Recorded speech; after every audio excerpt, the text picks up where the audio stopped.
Bonjour et bienvenue dans cette nouvelle édition d'Agora News Expérience Client. Donc ce matin, je reçois Jérémy Lebris. Donc on dit le S. Oui, on dit absolument le S. D'accord. Responsable du département Voix du client chez Alliance Partners. Et donc Pierre-Éric Chenal. Bonjour. Bonjour, vous êtes directeur du département Customer Experience chez Eloquent. C'est ça. C'est bien ça. On dit pas le T. Et on ne dit pas le T. Bon, d'abord, on fait ce qu'on veut. Tout à fait, c'est bien ça. Jérémy, est-ce que vous pouvez nous raconter un peu cette rencontre avec Eloquent et pourquoi, alors bien sûr la voix du client, c'est un peu le métier d'Eloquent, mais pourquoi effectivement ce choix ? Alors, on travaille avec Eloquent depuis 4 ans à peu près maintenant. On a mis en place un dispositif multicanal avec Eloquent qui nous permet d'adresser à la fois des SMS à nos bénéficiaires. Des quoi ? Des SMS, d'accord. Voilà, donc, et des SMS to web, et ainsi qu'un dispositif d'enquête de satisfaction adressé par email. Post-contact ? Post-contact, absolument. D'accord, avec pour le service chacun. client ? Non, nous, on l'a décorrélé. Nous, c'est vraiment 2 à 3 jours après justement un contact téléphonique, suite à une demande d'assistance. Et donc ensuite on envoie un questionnaire de satisfaction donc adressé par l'un ou l'autre de ces canaux et sur un étendard d'une vingtaine d'enquêtes de satisfaction adressées à l'entreprise. Et donc pourquoi eux ? Alors pourquoi eux Tout simplement d'abord pour la souplesse des solutions proposées, et leur niveau d'accompagnement, et puis tout simplement parce qu'ils sont sympas. Ah bon ? Oui, on est sympa. D'accord. Est-ce qu'effectivement dans ce choix, la flexibilité de l'outil, vous l'aviez demandé, voulu, souhaité dans quel niveau de maturité vous aviez en fait au moment du choix de ce partenaire ? Bon, déjà à l'époque, c'était vraiment une solution qui était pour nous novatrice, qui était vraiment en rupture par rapport à ce que l'on faisait jusqu'alors. Vous ne faisiez pas du tout de... À l'époque, on faisait ni du SMS, très peu de web globalement. D'accord. Donc c'était vraiment une rupture totale et on avait besoin aussi de pouvoir tester assez facilement les choses. Donc ce niveau de souplesse était très important pour nous à l'époque et aussi de pouvoir se faire accompagner dans cette phase de transition. D'accord, donc là vous avez dit 4 ans. Oui. Et il a dû se passer plein de choses. Plein de choses, on fait évoluer le dispositif en permanence. On a pris Est-ce que vous essayez des enquêtes différentes par exemple ? Comme quand vous parlez de flexibilité, de tester des choses, est-ce que c'est les enquêtes ? Est-ce que c'est les canaux ? Absolument, on a essayé différents canaux, on a essayé différents formats d'enquête. On a entre-temps pris la solution d'analyse sémantique. On a aussi opté pour de nouveaux modules sur l'analyse sémantique. Et ensuite, on revisite en permanence nos enquêtes. D'accord. Et qu'est-ce que justement cette partie d'analyse sémantique peut vous permettre aujourd'hui ? Parce que c'est pas que du chiffre, si je comprends bien. Et il ne faut pas que du chiffre d'ailleurs, donc c'est pour ça que c'est intéressant d'avoir les chiffres pour objectiver les choses et ensuite d'avoir vraiment les verbatims pour détecter des vrais insights clients qui vont nous permettre de comprendre concrètement les attentes clients, les irritants, etc. Donc c'est bien de pouvoir combiner les deux et de pouvoir les suivre dans le temps aussi. Est-ce que finalement tous vos clients prennent ces deux briques ou est-ce que vous avez alternativement, vous conseillez de prendre les deux ou comment ça se passe ? De plus en plus, depuis 2 ans, tous les nouveaux clients que l'on gagne prennent les 2 briques, tout à fait, parce qu'ils ont la volonté d'avoir des questionnaires beaucoup plus courts pour augmenter les taux de retour. Et donc avec un questionnaire beaucoup plus court, le verbatim, le commentaire client a toute son importance. Donc des questionnaires courts avec des questions très fermées et une avec justement l'ouverture au verbatim. Avec l'explication qui est dans le verbatim. Et donc plus vous avez du volume, plus c'est dur de les traiter sans module un peu automatique.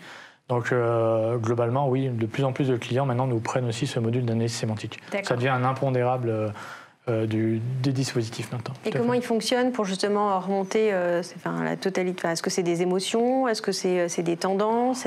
Comment il vous apporte l'explication en fait ? Comment il apporte l'explication au client ?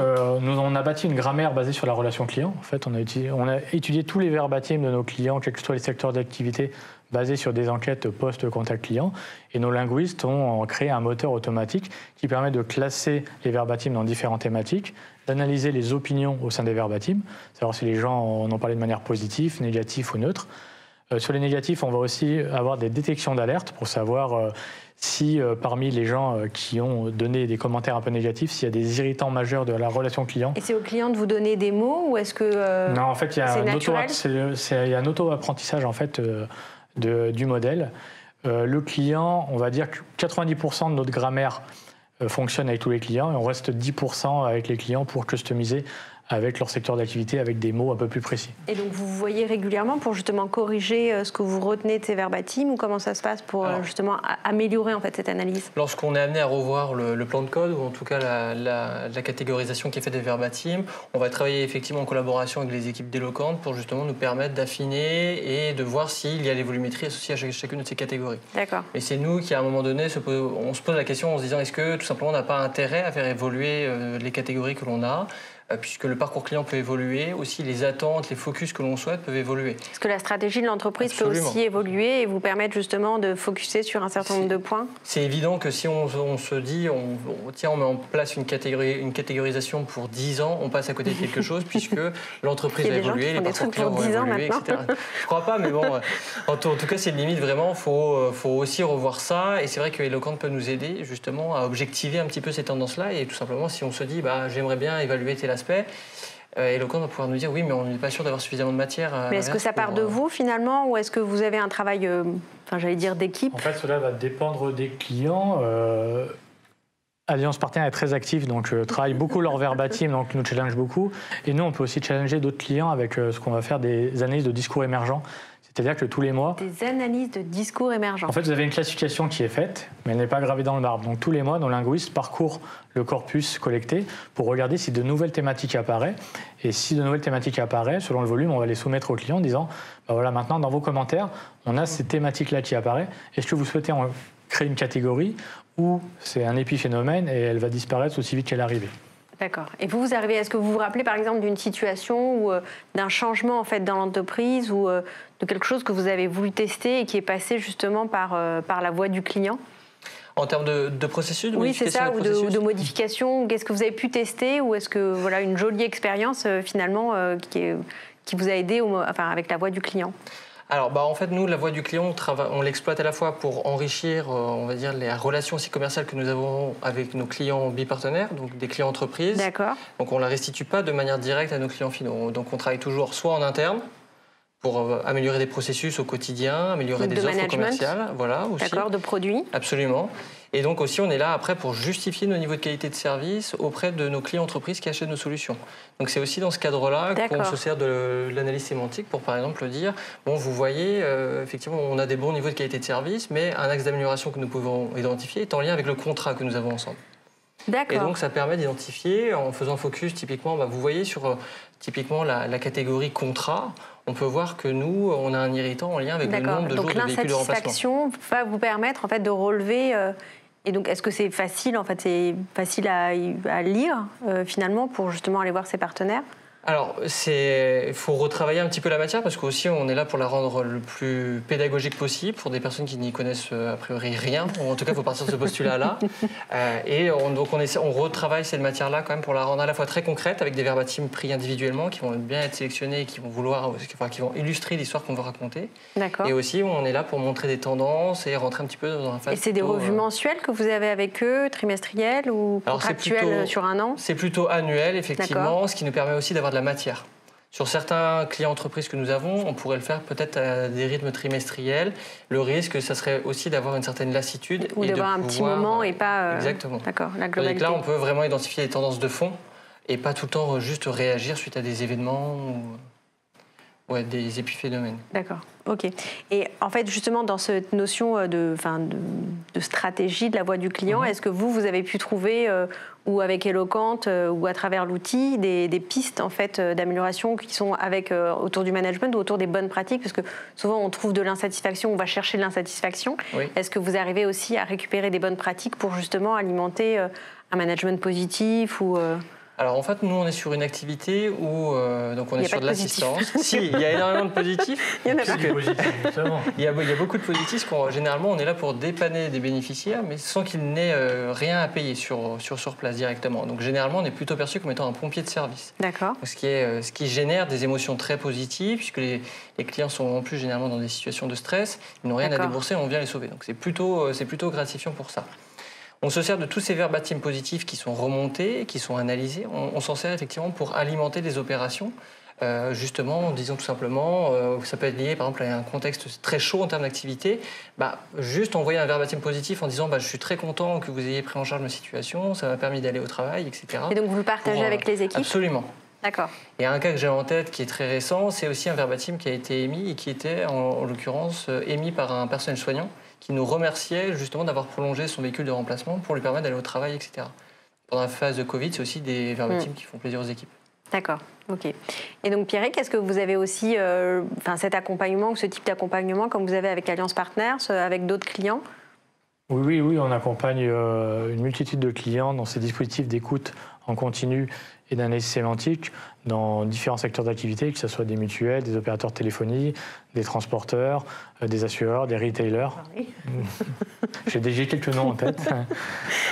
Donc oui, on les accompagne là-dessus et globalement, nos dispositifs se ressemblent de manière globale, avec une mesure le plus à chaud possible, un questionnaire court, une analyse sémantique, de la détection d'insatisfaction pour rappel de ses clients, et aussi de partager la bonne parole des promoteurs auprès des équipes opérationnelles pour les motiver au quotidien dans leur travail. D'accord. Alors moi j'ai une question qui n'a rien à voir, mais c'est quand même assez rare d'avoir un département voix du client.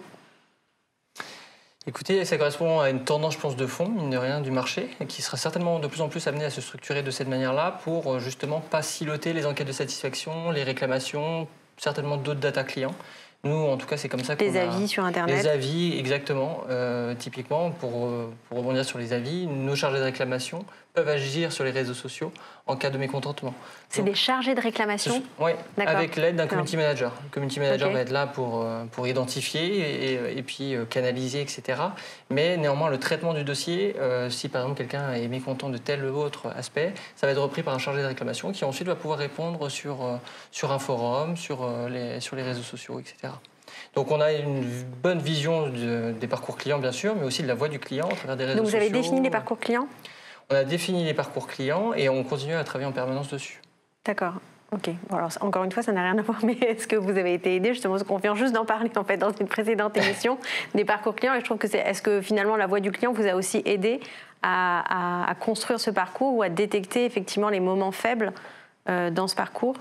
Alors, je dirais que c'est un travail qu'on va faire de plus en plus sur les prochaines années, les prochains mois même. Tout simplement puisqu'il a fallu aussi se structurer, il a fallu s'organiser déjà pour canaliser cette voix du client, l'exploiter au mieux. Et le second étage maintenant de la fusée, ça serait vraiment de pouvoir partir vraiment de la voix du client et de s'en servir véritablement de point de démarrage pour changer un parcours client, changer une offre produit, changer un process. Aujourd'hui, on est plutôt dans, finalement, il y a déjà quelque chose qui est en place, absolument, et j'en profite, je profite de la voix du client pour corriger. Voilà. D'accord. Donc là, on vise à remonter un peu la chaîne. Est-ce que vous arrivez, parce que finalement, la voix du client, c'est aussi ce qu'il a vécu, ce qu'il a vécu, comment il l'a vécu, absolument. Et donc, c'est finalement un contexte. On le voit. Justement, chez beaucoup de vos clients où effectivement on a par exemple une question sur le service client qui est insatisfait, mais il n'est pas forcément insatisfait du service client et donc c'est le contexte qui fait qu'il est insatisfait. Est-ce que vous arrivez effectivement à faire cette contextualisation de cette insatisfaction ou est-ce que ça reste encore compliqué? Alors on le fait, mais en croisant avec d'autres types de données, typiquement les données d'activité, les données purement opérationnelles, en se disant effectivement à partir de cette période-là on rentrait dans une phase de saison. Avec forcément beaucoup de flux d'appels, par exemple. Donc on peut expliquer justement des baisses de score, ou au contraire on a lancé un nouveau produit, quel est l'impact que ça a sur les scores. Donc on essaye de contextualiser avec des données opérationnelles. C'est pour ça que tout à l'heure je disais la voix du client, telle qu'on l'envisage, en tout cas chez nous, c'est les réclamations, ces enquêtes de satisfaction client et d'autres types de données. Et ça, faut pas. Parce qu'en fait, on pourrait tout pousser sans faire d'enquête. Est-ce que dans l'outil, on pourrait imaginer pousser des mails, des avis et de ressortir en fait des tendances, justement des points d'accroche avec le client? Tout à fait. Dans la solution, vous pouvez remonter tout ce qui est écrit, donc que ce soit des mails de réclamation. Avoir tous les mails de demande et de réponse et de mettre tout dedans. Et de faire une analyse et de regarder un peu ce qui pêche selon les parcours, tout à fait. Tout à fait. On peut même aller jusqu'à remonter des conversations orales dans un service client, c'est-à-dire qu'on va il faudrait les réécrire. On va retranscrire. On a des outils maintenant qui marchent très bien de retranscription des conversations entre un conseiller et un client. Et ensuite, vu que c'est de l'écrit, on le remonte aussi dans la plateforme pour faire de l'analyse sémantique dessus. D'accord. Et se dire par canal, finalement, ça peut être tout à fait. Plus ou moins perçu. C'est la tendance qui se profile vraiment pour les années à venir dans l'écoute client. Non pas que de l'écoute sollicitée, mais aussi d'aller chercher des gens, des conversations non forcément sollicitées, mais qui amènent aussi pas mal d'informations très intéressantes. Oui, j'imagine, avec tous les mails. D'accord. Ok, merci beaucoup. Merci pour ce débat passionné. Merci à vous. Et passionnant. J'espère qu'il vous sera utile autant qu'à moi et à très bientôt sur Agora News Expérience Client. Merci, au revoir. Merci à tous les deux. Merci.